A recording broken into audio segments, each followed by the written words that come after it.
Morning 7th class. आज मैं आपको हिंदी फर्स्ट में चैप्टर 7 जीवन का मूल मंत्र पढ़ा रही हूँ। तो बच्चों, हमारे धर्मशास्त्रों में विद्या विहीन मनुष्य को पशु की संज्ञा दी गई। विद्या विहीन यानी जिसके अंदर विद्या शिक्षा का कोई भी अंश नहीं है, वो पशु के समान माना गया है। मानवता में जो मनुष्य शिक्षित नहीं, उसे पशु सदृश ही अपना जीवन व्यतीत करना पड़ता है। शिक्षा में ही मानवता की पूर्णता है, नहीं तो विद्या विहीन पशु तो है ही। मतलब जब तक उसके अंदर शिक्षा नहीं, वो पूर्ण नहीं, और शिक्षा के विहीन वो पशु की तरह ही है। आज तक शिक्षा के भिन्न भिन्न उद्देश्यों और भिन्न भिन्न आदर्श शिक्षा शास्त्रियों ने बताए हैं। मानवता का सर्वांगीण विकास, शारीरिक, मानसिक, बौद्धिक, आत्मिक, सामाजिक विकास ही शिक्षा का उद्देश्य होना चाहिए, ऐसा अनेक विद्वान मानते हैं। हमारी शिक्षा हमें सभी प्रकार से सशक्त बनाए, जिसमें आर्थिक समृद्धि भी सम्मिलित है। हम सभी प्रकार से सुखी रहें, केवल सुखी और समृद्धि नहीं रहें, अपितु अपनी शिक्षा के द्वारा तेजस्वी, वर्चस्वी, पराक्रमशाली, धीर, वीर, गंभीर भी बने, और सबसे महत्वपूर्ण बात है कि सच्चे मानव बने।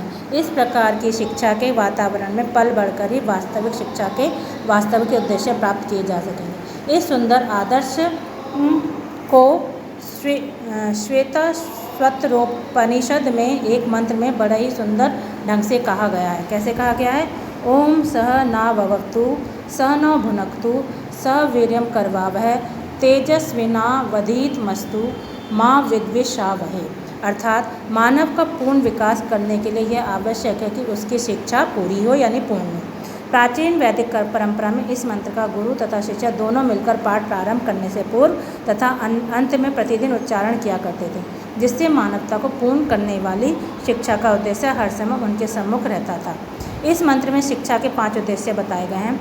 हमारी शिक्षा कैसी हो, उसका विधान इस मंत्र में किया गया है, जिससे हम पूर्ण मानव बन सकें और पशुता से ऊपर उठ सकें।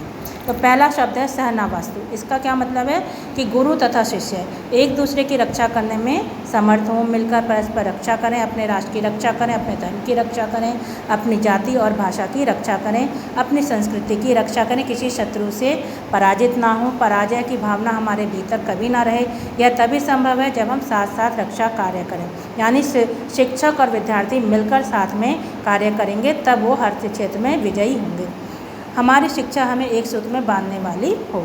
दूसरा शब्द है स न भुनक्तु। हम सब मिलकर संसार के ऐश्वर्यों का भोग करें। हमारी शिक्षा ऐसी हो जो अर्थोपार्जन, यानी हमें हमारी जीविका के लिए, यानी हमारे शरीर, हमारे आवश्यकताओं को पूर्ति करने के लिए धन को प्राप्त करने में हमारी सहायता करे। उसमें हमें धन, सात्विक धन, यानी अच्छी तरह से गलत कार्यों से नहीं, सही कार्य से करा हुआ धन तथा ऐश्वर्य की प्राप्ति होनी चाहिए। जो शिक्षा देश में बेकारी बढ़ाती है, जो शिक्षा मानव आजीविका अर्जन का साधन उपस्थित नहीं करती, वह मानव को पूर्ण नहीं बना सकती। ऐसी शिक्षा अर्थहीन और नकली है। अतः हमारी शिक्षा में धन व साधन संपन्नता की शक्ति होनी चाहिए, यानी हमारी शिक्षा ऐसी होनी चाहिए जिसकी वजह से हम धन भी कमा सकें और अच्छा कर्म भी कर सकें। तीसरा शब्द है सवीर्य करवावहै। हम साथ साथ मिलकर, इसका मतलब है हम साथ साथ मिलकर पराक्रम करें, यानी शक्तिवर्धक कार्य करें। साहस एवं वीरता के कार्य, महान राष्ट्रीय कार्य करने से हम शिक्षा हमें समर्थ बनाए। यदि हमारी शिक्षा हमें सोच, ताल से निकम्मा एवं कायर बनाती है, तो वह शिक्षा किसी काम की नहीं है। शिक्षा बौद्धिक विकास के साथ हमारे हृदय में साहसिक कार्य करने की प्रेरणा और स्फूर्ति उत्पन्न नहीं करती, वह शिक्षा व्यर्थ है। राष्ट्र को उससे क्या लाभ होगा? जो शिक्षा हमारे को कोई भी लाभ नहीं दे सकती, वह शिक्षा व्यर्थ है। चौथा वर्ड है तेजस्विना व धीमस्तु। हमारा अध्ययन, हमारा ज्ञान, हमारी विद्या, हमारी शिक्षा हमें तेजस्वी, वर्चस्वी एवं यशस्वी बनाने वाली हो। इस संसार में हमें कभी किसी के दास, दीनहीन, पराधीन ना हो। हम में आत्माभिमान, यानी खुद स्वाभिमान हो, और स्वराष्ट्र का अभिमान हो। अपने देश के प्रति हमें गर्व हो। देश विदेश सर्वत्र हमारा सम्मान हो। हम जहाँ जाएँ हमारे कार्यों से हमारा सम्मान हो। हमें अंतर्राष्ट्रीय ख्याति प्राप्त हो, यानी वे देश में नहीं, विदेशों में भी, पूरे संसार में हमें प्रसिद्धि प्राप्त हो। अपने तेज से, बुद्धि, वैचित्र्य से, नवीन खोजों और आविष्कारों से हम संसार को जगमगा दें, जगत को चमत्कार कर दें, विश्व का वैभव बढ़ा दें। हमें ऐसी शिक्षा प्राप्त होनी चाहिए। जब ऐसी शिक्षा प्राप्त होगी तभी हम मानवता का कल्याण कर सकेंगे। लास्ट वर्ड है माँ विद्विषावहै। इसका मतलब है हम परस्पर द्वेष ना करें, यानी एक दूसरे से कभी झगड़ा ना करें, ना दूसरे के लिए द्वेष यानी बुरा भाव रखें, किंतु वेद के शब्दों में मित्रस्य चक्षुषा समीक्षा महे, यानी मित्र की दृष्टि से संपूर्ण विश्व को देखें।